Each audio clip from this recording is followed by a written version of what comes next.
Hello, Facebook. It's Saturday morning, and I just joined this new group with people who are interested in plastic surgery, and one of the people in the group asked a question about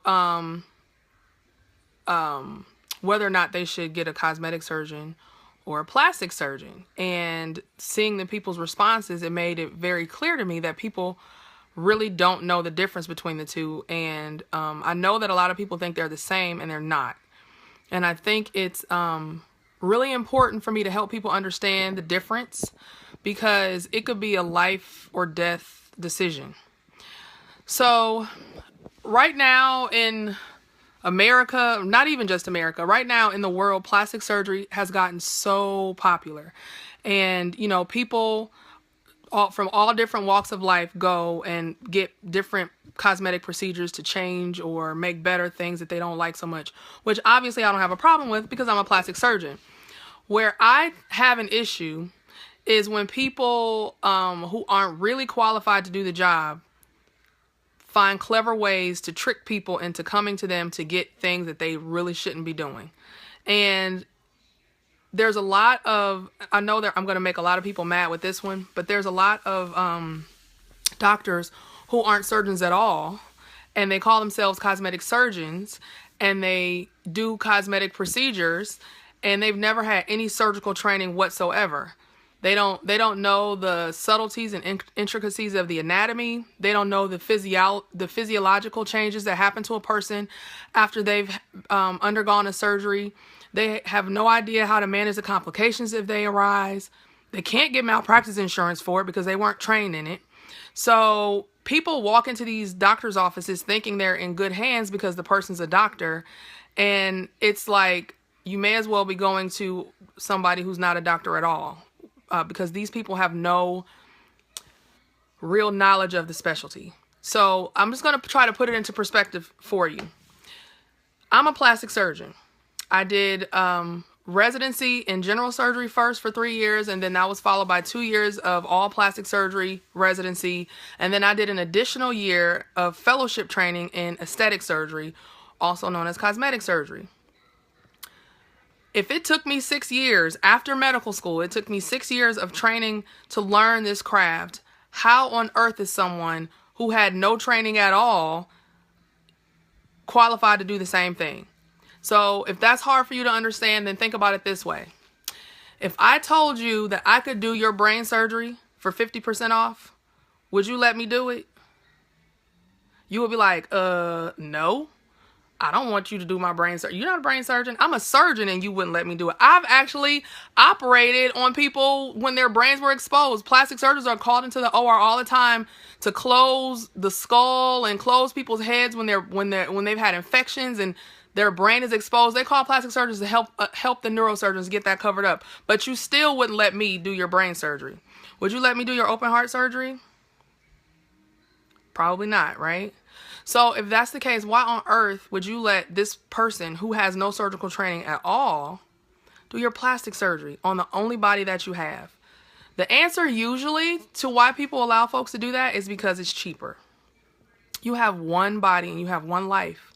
And if you're choosing your doctor, your surgeon, by cost alone, you are doomed. You are asking for trouble. You're asking to be disfigured. You're asking to be hurt. People die. People die from liposuction. People die from butt jobs. People die from tummy tucks. But this tends to happen when the person who's doing the surgery is not really a surgeon. So I don't think there's a lot of ways that doctors will trick you into making you think they're actually qualified to do this job that they're not. And usually the telltale sign is them calling themselves a cosmetic surgeon. Most plastic surgeons, not all, but most plastic surgeons don't call themselves cosmetic surgeons. I wouldn't call myself, I do cosmetic surgery primarily. I don't do reconstruction anymore. My practice is 100% cosmetic. And I still call myself a plastic surgeon because I'm proud of the fact that I'm a plastic surgeon, and I can do more than a breast augmentation. I can do more than lipo. I can do surgeries that save lives. Plastic surgeons are the surgeon's surgeon. When the heart surgeon can't get the person's chest closed after they've had an open heart surgery, they call me. They call plastic surgeons. I would never reduce myself to saying all I can do is cosmetic surgery. No. So I call myself a plastic surgeon because that's what I am. And when I say plastic surgeon, patients hear cosmetic surgeon. And when a doctor says cosmetic surgeon, patients hear plastic surgeon. But I want you all to know that it's not the same thing. Now, here's some ways that you can keep yourself safe and make sure you land in the right hands. Doctors love to brag on their credentials. If you go to a doctor's website, a cosmetic surgeon's website, and you can't find anywhere on their page what their training was, where they trained, and what, you know, if you can't find anywhere that they did their residency in so-and-so at this place, or if they've removed all signs of their training, run. If they say they're a board certified physician and they're a cosmetic surgeon, run. Simply asking them if they're board certified is usually not enough for you to figure out if they're a plastic surgeon or not. What you need to say is, are you board certified in plastic surgery? If they say they're board certified in cosmetic surgery, that's not a real board that's recognized by the medical specialties. So you can get into that board whether you're a surgeon or not. You pay a fee, and you just can get in. Any doctor could get in there if they wanted to. But any doctor cannot get into the American Society of Plastic Surgeons. Any doctor can't get into the American Society of Aesthetic Plastic Surgeons. And any doctor can apply for board certification in plastic surgery. So if you look for one of those three things, then you're pretty safe in knowing that you actually have a plastic surgeon. And then if you want to take it a step further, because like I said, we learned in residency, we learned a lot of reconstruction and we learned some cosmetic surgery, which is why I decided to do additional training in the aesthetic piece. But if you want to get somebody that got that extra training, then you can look for fellowship training in aesthetic surgery. We call it aesthetic fellowship. That's what you look for. So I just really want to make sure everybody is equipped to find a safe surgeon to get their cosmetic procedures. We're not only trained in how to do the surgery safely and beautifully, but we're also trained in making sure a person is appropriate. Ethics is ingrained in us through all the years of our training. And one of the simple things that is taken for granted, we're really the only specialty that for a lot of the things that we do, you don't have to have it. So like if somebody wants a breast reduction, you don't have to have a breast reduction. You'll be just fine without a breast reduction. We are taught to choose patients who have the highest likelihood of coming out of the operation complication free, and who are mentally prepared for the operation. Whereas most other doctors, if you go to your doctor and you say, I have a headache, or that's a bad example. Let's say you go to the ER and you have an appendicitis. You have to get your appendix out. Doesn't matter if you smoke, doesn't matter if you're overweight, doesn't matter if you have diabetes, none of that stuff matters because your appendix has to come out or you'll die. That's not the case for plastic surgeons.